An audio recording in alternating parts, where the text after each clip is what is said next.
He had lived through 3 wars, lost his wife and home, but every Sunday morning he still washed his old uniform in the river. They called him the old man with the cans. When he stole a bun because he was hungry, he was arrested. But everything changed in court, because someone finally looked at his medals. What was revealed in the courtroom? And how will the story of the soldier whom everyone forgot end? Staff Sergeant Henry Lowell was never the loudest man in a room, but when he spoke, others listened. He had the kind of voice that rolled like distant thunder, steady and full of weight, shaped by years shouting commands over the roar of artillery and engines. In uniform, he stood like a pillar, his shoulders squared by discipline, his jaw carved from resolve. For over 30 years, he served with honor, 2 tours in Iraq, 1 in Afghanistan, 1 in Kosovo before that. He was the man who stayed behind to cover the retreat. The one who volunteered for the shift no one wanted. The one who carried his men's photos even after their bodies were flown home. He had a wife once, Clara. She waited for him through deployments and sent handwritten letters scented with lilac perfume. She was the rhythm beneath his order, the warmth he came home to. Their house in the Midwest was modest, beige siding, a flag on the porch, wind chimes that never stopped singing in the spring. But service asks more than blood. It asks time. And when Henry finally retired at 70, he found his knees wouldn't stop aching and his ears had lost the range of birdsong. Still, he felt proud. He'd done his part. Now he could finally rest. Clara, though, had grown quiet. Her hands trembled when she poured tea. Her smiles dimmed. A doctor told them it was nothing, just age. But she kept losing weight, her skin graying like old paper. 3 months later, she collapsed folding laundry. By the time the ambulance arrived, her breath was shallow, her eyes unfocused. It was cancer. And worse, it had spread. You said it was nothing, Henry growled in the VA hospital hallway, knuckles white around his folder of records. You told us not to worry. The nurse couldn't meet his eyes. Neither could the doctor. She passed away in the early hours of a rainy Tuesday.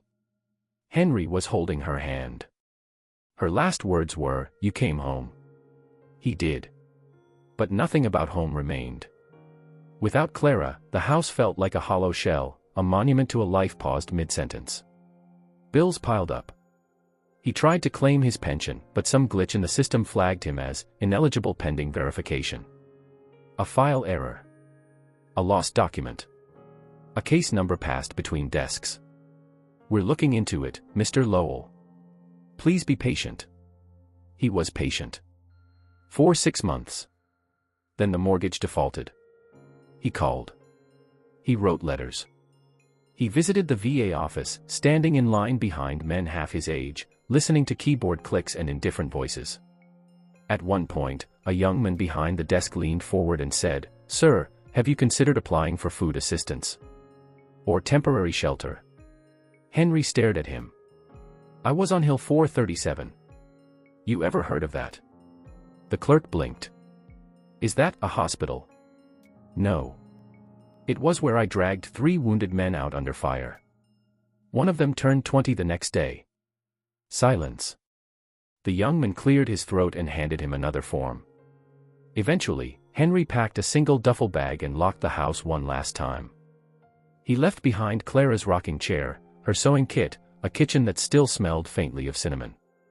The bank would take it soon. He headed toward the city. Toward anonymity. Toward survival. But even as he stepped into the shadows, he wore his dog tags beneath his shirt. And every Sunday, he washed his old uniform, the only one he kept, in the river behind the stadium. He didn't wear it. Not anymore. But he never let it get dirty. The city had no interest in who Henry Lowell had been. In this place, names weren't remembered, only shapes and shadows. He became one more figure on the sidewalk, hunched beneath an army surplus coat, pushing a squeaky shopping cart with one bent wheel. Inside the cart were bottles and cans, clinking reminders of yesterday's excess. That's how the regulars near the stadium came to call him, the old man with the cans. No one asked about the medals stitched into the lining of his coat. No one noticed the careful way he folded his belongings, or how his boots, worn to the sole, were still polished every Sunday. These were habits that lingered long after purpose disappeared. Each day, he made the same quiet rounds, from the alley behind the pizza place to the sidewalk near the train station, to the back gates of the sports arena.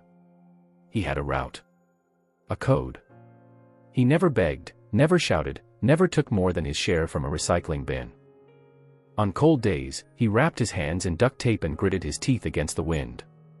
On warm ones, he soaked a rag in river water and wiped down his face, his neck, the backs of his ears, a ritual of dignity he refused to let go. Some nights, he slept behind the utility shed behind the stadium, curled beneath cardboard and tarps. Others, he walked until his feet gave out. Walking was better. It kept the memories from creeping in. Occasionally, a kind soul would notice. A student once left a thermos of coffee beside his cart, nodding without speaking. A janitor at the train depot sometimes passed him half a sandwich. Once, a boy gave him a pack of gum and said, "My grandpa was a soldier too." That one stayed with him. He spoke rarely. When he did, his voice was low, precise. He addressed others with sir and ma'am, out of habit, even if they glanced away in discomfort. He avoided police, kept to the shadows. It was easier that way. The uniformed men who once stood beside him were now uniforms of another kind, younger, sharper, less likely to look twice. Still, every Sunday, like clockwork, he washed his old uniform. Behind the stadium, where the river ran shallow and brown, Henry would kneel and dip the sleeves into the water. He scrubbed with a bar of soap worn down to a stub. He'd lay the jacket flat on a stone to dry, its faded patches catching the morning sun. He didn't wear it anymore, not in public. But he couldn't bring himself to throw it away. It was the only proof left that he had once been seen. One afternoon, as he knelt by the riverbank, a woman walking her dog paused a few feet away. She looked down at the uniform, then at Henry, then quickly back to her phone. She took a picture. He didn't say anything. The photo ended up online, under the caption, "Homeless man washes his army jacket in the river." Heartbreaking. It was shared, reposted, forgotten within hours. But Henry never knew. He didn't have a phone. He barely existed on paper. And the only screen he looked at was the reflection of his hands in the river. At the shelter downtown, he stopped going. Too crowded. Too loud. Too many stares when he flinched in his sleep. He didn't want pity, just quiet. So he stuck to the places no one else wanted. A bench behind a pawn shop. A patch of dirt beneath the overpass. The concrete steps near an abandoned church. Every few weeks, he tried the VA again. Sat in the waiting room. Explained his case. Handed over worn copies of old documents. But every time, the result was the same, a shrug, a computer screen, a printout he couldn't read because his glasses had cracked 2 winters ago. Case still pending, sir. Sir. They still called him that. But it meant nothing now. Once, a man in the waiting room asked if he'd ever been in combat. Henry looked at him and said quietly, "I'm not sure I ever left it." The men didn't ask again. The cold came early that year. October bit like January. Henry's gloves had long since lost their lining, and his socks were thin as paper. His breath fogged as he walked the cracked sidewalk outside the 24-hour convenience store, eyeing the shelves through the smeared glass. His stomach twisted. He hadn't eaten in 2 days. The shelter had closed its doors the night before, full. The men at the stadium who sometimes slipped him half a hot dog hadn't shown. Henry had searched every recycling bin within a mile and barely filled half his bag. Just 12 cans. 24 cents. The clerk inside the store didn't even look up when the door chimed open. Henry shuffled in slowly, eyes down, trying not to draw attention. The warm air hit his face like sunlight, and for a brief second, he stood still, soaking in its comfort. There it was, the bread rack. A few stale rolls in a clear plastic bag. Cheap. Forgotten. Almost expired. His fingers hovered. Then he took it. Quick. Smooth. Tucked under the coat, where his service ribbons once were. He turned to leave.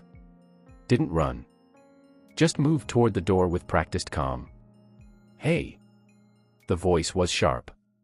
The clerk had noticed. Footsteps. A shout. The sound of a button pushed. Panic rose in Henry's throat, but he didn't move faster. He couldn't. His knees were brittle with cold and time. By the time he reached the corner of the block, blue lights painted the sidewalk. A cruiser screeched up beside him. "Sir, put the item down and place your hands where we can see them." Henry froze. A young officer stepped out. She couldn't have been more than 25. Her hand rested on the holster, unsure. Behind her, the older partner moved with silent authority.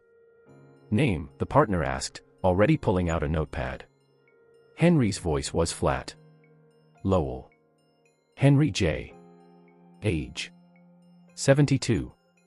The younger officer glanced at his coat, at the duct-taped boots, at the bag of cans. She looked uncomfortable. The older cop wasn't fazed.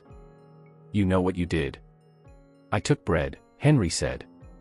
"Because I was hungry." "You understand that's theft?"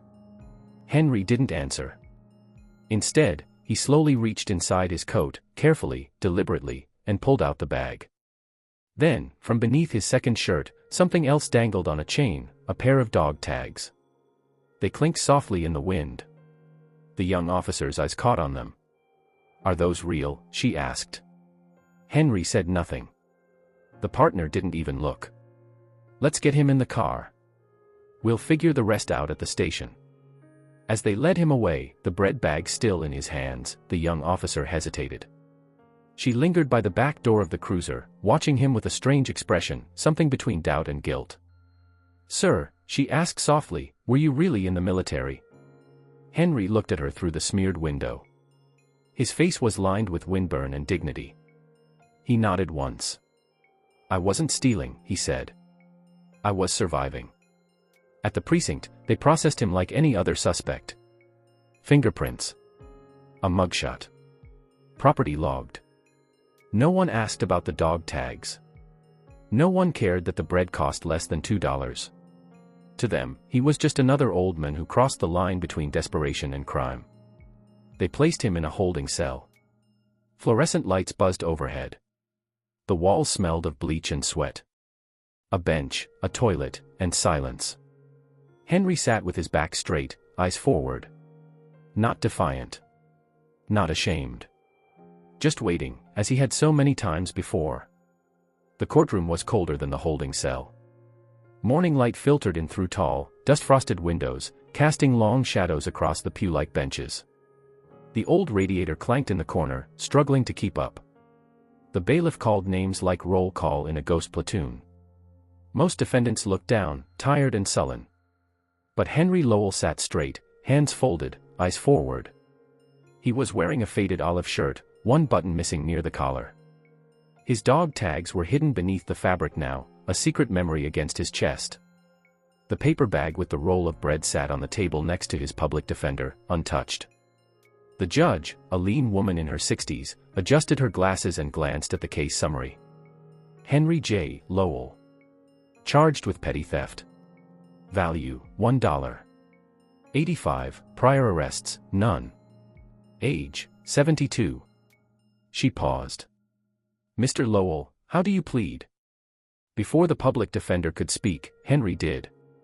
"Guilty, Your Honor. But not ashamed." There was a rustle in the gallery. The judge raised an eyebrow. "Explain." Henry stood. No theatrics. No trembling. Just the practiced poise of someone who once gave orders over gunfire. "I served 34 years in the United States Army," he began. "My pension was lost in a system that no longer recognizes my name. My wife died waiting on a diagnosis that came too late. I've lived on the streets for 5 years. I don't steal. I survive. That bread was 2 days' worth of meals." The judge leaned back, silent. Her eyes didn't soften, but they sharpened. She wasn't used to this kind of clarity. The courtroom had grown still. Near the back row, a woman in a brown VA jacket sat up straighter. Her name was Carla Monroe, a veterans advocate who'd been called to observe cases with potential eligibility claims. She'd read thousands of files over the years. But something in the man's voice made her open her binder and flip to a flagged but unresolved file. Lowell, Henry J. She scanned quickly. Artillery Division. Bronze Star. Tour in Mosul, 2004. Honorable Discharge, 2012. Pension request denied, error code 52A, verification file missing. Her breath caught. She rose quietly and moved to the front, motioning to the court clerk. The judge noticed and raised her chin. Yes, ma'am. Carla Monroe, Veterans Assistance Office, she said. Your Honor, I believe this man's service file has been misfiled. I have a copy of the original request. It was never resolved. The judge gestured for the document. Carla walked to the bench, handed over the sheet, then turned and looked directly at Henry. Her voice lowered as she spoke, not to the judge, but to him. You're not invisible here, Staff Sergeant. Henry's face didn't change, but his throat moved, just once, as if something had caught there. The public defender blinked. Staff Sergeant. Yes, Carla said. Confirmed. 3 combat tours. Multiple commendations. Should have been receiving full benefits for the last 5 years. The judge sat back. Then why hasn't he? A clerical error. No follow-up. His appeal was marked pending and archived. The courtroom buzzed again, a tide of murmurs swelling in the back rows. The judge struck her gavel once. Silence. She turned to Henry. Mr. Lowell, we'll dismiss this charge pending review. I'm ordering a full investigation into your benefits claim and a temporary housing placement. Ms. Monroe, can you assist? Carla nodded. Henry remained standing.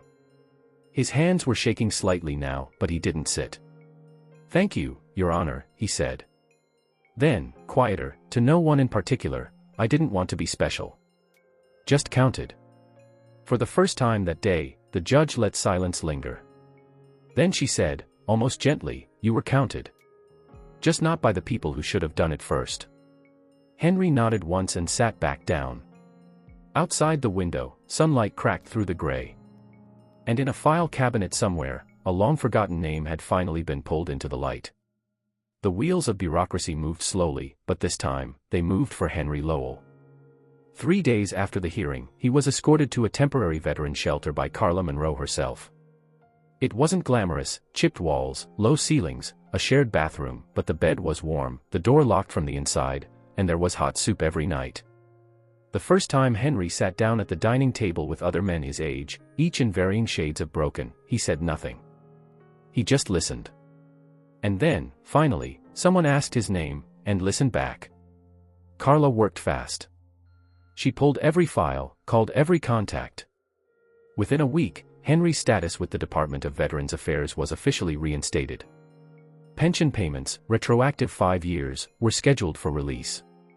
His VA medical card arrived in the mail, printed fresh with his name and ID number, valid, active, verified. When Carla handed him the envelope, Henry held it for a long time without opening it. What's wrong? She asked. I thought I'd forgotten how to belong, he said. Turns out I just forgot how it felt to be seen. The story didn't stay quiet. Someone in the courtroom had posted a video clip, just 30 seconds of Henry's speech, just his voice saying, I didn't want to be special. Just counted. It spread fast. Veterans groups reposted it. A local news anchor interviewed Carla. Then the national news called. The Department of Defense issued a brief statement about a reconciliation in progress. It was thin, bureaucratic, but it was something. Henry's name was back in the system. But now it was also in the conversation. A week later, a man approached him outside the shelter, middle-aged, clean-cut, eyes wide with hesitation. You're Lowell, right? Staff Sergeant. Henry nodded cautiously. My father served under you. Afghanistan. Said you pulled him out after an IED hit the convoy. The man pulled a folded photo from his coat. It showed a younger Henry, unshaven, face streaked with ash, one arm around a wounded soldier. He didn't remember the photo being taken. He always kept this, the man said. Said it reminded him that someone still had his back. He passed last year, but I thought you should have it. Henry held the photo like a fragile medal. His fingers trembled. Thank you, he said, voice barely above a whisper. Word reached the stadium, too. The manager who'd once dismissed him as a nuisance made a public apology. The team issued a statement honoring local veterans, and at halftime the following Sunday, they invited Henry to stand on the field. He declined the spotlight but agreed to attend, from the stands. Carla sat beside him. When his face appeared on the jumbotron, a murmur rippled through the crowd, followed by something rare and quiet, respectful silence. People stood. They didn't cheer. They just rose. No applause. No fireworks. Just reverence. After the ceremony, as they walked toward the exit, Carla turned to him. You okay? Henry didn't answer right away. He looked up, not at the crowd, but at the sky, clear and blue. I used to think I'd die with nothing, he said. Now I know the truth. I lived with everything, it was just buried for a while. Carla smiled. You did more than live, Henry. You endured. And you waited for the rest of us to catch up. Back at the shelter, he pulled out his uniform for the first time in years, still clean, still folded. He ran a hand over the fabric, pausing at the faded patch above the chest, Lowell. It still fit. A little tight around the shoulders. But it fit. The next morning, a housing placement was confirmed. A modest one-bedroom apartment downtown, part of a new veteran support complex. He'd be moving in within a week. He walked back to the river one last time. The same place where he had once knelt, scrubbing sleeves in silence. This time, he didn't bring the uniform. Just stood there, letting the wind roll off the water and whisper through the trees. Even the coldest winters end, he murmured. And this one's over. The apartment was small, but it was his. Pale blue walls, a kitchen with a working stove, and a window that caught the morning light just right. A new bed stood in the corner, firm and unfamiliar, the kind you had to earn comfort with. There were no medals on the wall. No military posters or flags.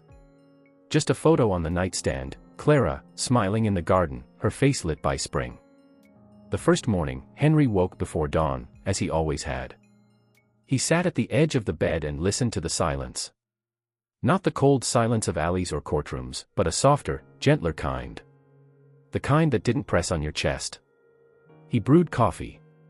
Real coffee. He poured it into a chipped mug the shelter staff had let him keep. On the windowsill, a small plant bent slightly in the breeze from the cracked pane. There was a knock at the door around noon. He opened it to find a young woman in her 30s, holding a canvas tote bag and wearing a nervous smile. Uncle Henry, she asked. It took him a moment. The eyes. The chin. Clara's nose. Rebecca, he said. She nodded. I saw you on the news, she said, stepping inside with hesitation. I remember you from when I was little, you and Aunt Clara used to send me letters. Henry cleared his throat. You've grown. They sat for hours, catching up on decades. She told him about her daughter, about her job at a community clinic. She didn't ask about the street or the bread or the court. She only asked what he needed. I don't need much, he said.